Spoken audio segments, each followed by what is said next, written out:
gagawin ko? Hello? Buti naman tumawag ka na. Alam mo, kasalanan mo lahat to eh. Kung pinaalam mo sana na makikidnap si Brianna, hindi sana pinigilan ko siya. Scarlett, may malaki tayong problema. Nasa bahay niyo yung humahabol sa akin. Magtago ka na. Scarlett!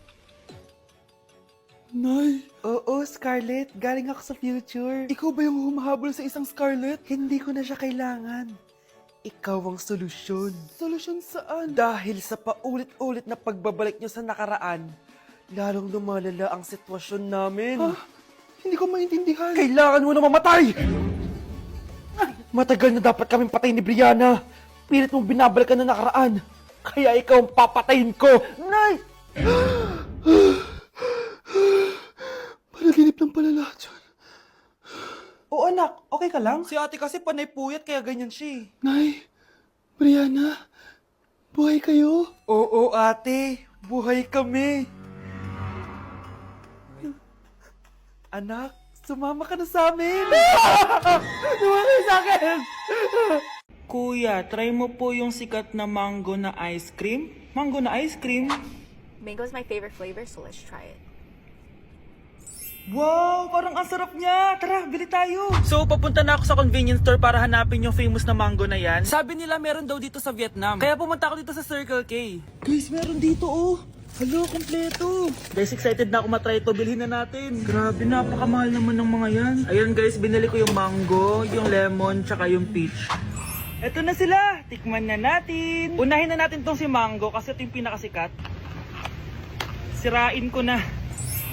Wow! Mukha talaga siyang mangga in real life, guys. Tapos dito siya hahawakan. Okay, unang kagat.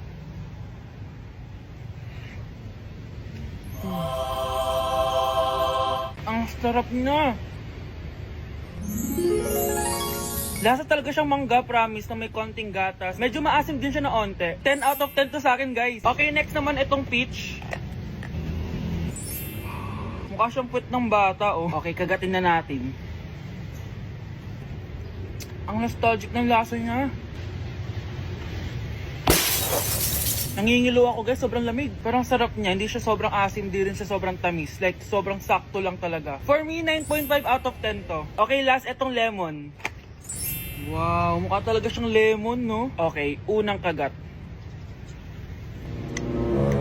Ba't parang wala siyang lasa? Tapos, hindi rin siya lasang lemon. Parang ice cream na wala lasang wala. Wala akong nadalasahan. Alam ba kami sakit na ako. 2 out of 10 lang to sa akin kasi hindi niya ako na-satisfy. For me, masarap naman sila kaya itry nyo guys. At kung may gusto pa kayo ipatry sa akin, itatry natin yan. So comment lang kayo guys. Bye! Huwag niyo ko ikulong! Hindi ako scammer! Itigil niyo na yan! Hindi si nanay ang scammer. Pero nasa bahay na to, ang totoong scammer. Hoy bata, huwag kang mangialam. Wala ka namang ebidensya. Pero nay, alam ko hindi ko yung scammer. Tara na, sumama ka na sa akin. Mga anak, aayusin ko to ha? Babalik din ako, okay? Kung sino man sa inyo yung totoong scammer, umamin na kayo! Nakulong si nanay, di ba? Ate, walang may gustong makulong si nanay. Tsaka bakit kami lang tatlo sinisisi mo? Eh baka ikaw talaga yung totoong scammer. Imbes na magsisihan tayo, magtulungan na lang tayo para kay nanay. Malalaman ko rin ang totoo. Delivery po! Gabi na, may nagde-deliver pa? Kuya, kaninong parcel yan? Kay Susan po ulit. Ha? Paano nangyari yun? Eh, nasa kulungan na si nanay. Aba ma'am, hindi ko po alam. Taga-deliver lang po ako eh. Sige na po. Oh, nasa gitna yung kalaban ha? Hoy, ayusin mo na itong mga damit mo. Ilagay mo muna dyan sa kama. Oh, ayun na! Paano naman ito laman ng parcel na to? Nakakainis, talo na naman. Ano ba ito? Ba't nandito to? Ito ba yung galing sa scam? Sabi ko na nga ba, ikaw yung scammer! Ate, hindi ako yung scammer. May parcel na dumating at nakapangalan kay nanay. Di ba pang computer to? Eh, ikaw lang naman mahilig mag-computer dito eh. Ano na namang scam ang ginawa mo?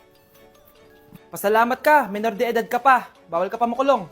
Pasensya na sa ginawa ng anak ko. Pagsasabihan ko to. Basta wag na uulitin ha. Ako na magbibigay sa mga may-ari neto. Sige na. Ang galing mo talaga. O eto, sino to cellphone? Akin tong pera. Mas kailangan ko to. Galingan mo pang mang-scam para mas marami tayong makuha. So, bahala sa'yo. Makakaasa ka. Gagalingan ko pa. Paano yung step na yun? 1. Ha? Oh, Scarlett! Anong ginagawa mo? Nay, nagpa-practice po ako. Pangarap ko po kasi sumikat parang mga K-pop. Seryoso ka ba, Scarlett? Sa ganyang itsura mo? Manalamin ka nga. Grabe ka naman, Nay! K-pop, K-pop. Okay, class. Ano ang pangarap niyo sa buhay? Ma'am, gusto ko po maging doktor. Wow, maganda yan. Pagbutihan mo, Samantha. Ikaw, Scarlett. Pangarap ko pong sumikat parang mga K-pop. Seryoso ba si Scarlett? Sa itsura mong yan, hindi ka tatanggapin dun, Scarlett. Gumising ka. Tandaan niya to. Kakainin niya yung mga sinabi niya sa akin. Matutupad ko lahat ng pangarap ko sa tulong ng vitamin C serum ng Garnier. Gawin mo akong fresh at glowing! #HiyangCheck.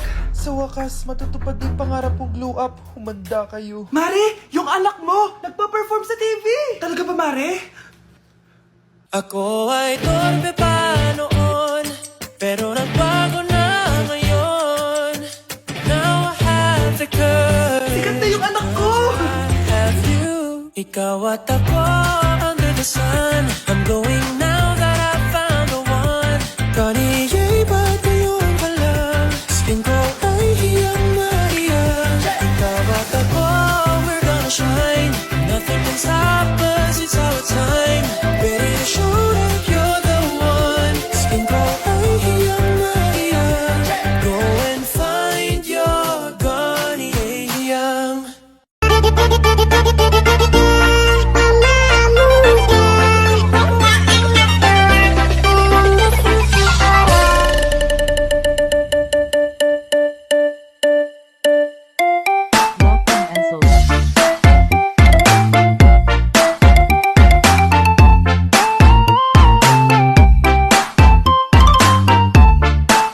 Uy, tin ka sa daan. Anong meron? Basta. Tara, tara. Kita mo yung babae doon? Oh, na paano? Ganda niya, no? Oo nga, ang ganda niya. Type mo? Pwede na. Di maligawan. Di pwede bro eh. Bakit? Loyal ako. Loyal kanino? Loyal sa kanya. Kilig ako kapag ika'y nakita. Naalala ko ang iyong pagtawag. Mars! Mars! Oh, bakit Mars? May binibenta akong sabon, Mars. Ano ba yan, Mars? Naku, gamitin mo lang tong sabon na to. Pag gising mo sa umaga, sobrang ganda mo na, Mars. Wow, talaga, Mars? Magkano ba yan? Ay, libre na lang to sa'yo, Mars, kasi gusto kitang gumanda. Thank you, Mars! Sa wakas, gaganda na ako. Hay, matutulog na ako. Bukas, sobrang ganda ko na. The next morning. Kati!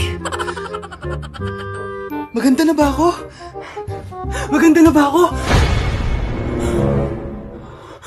Mare! Few moments later. Mare!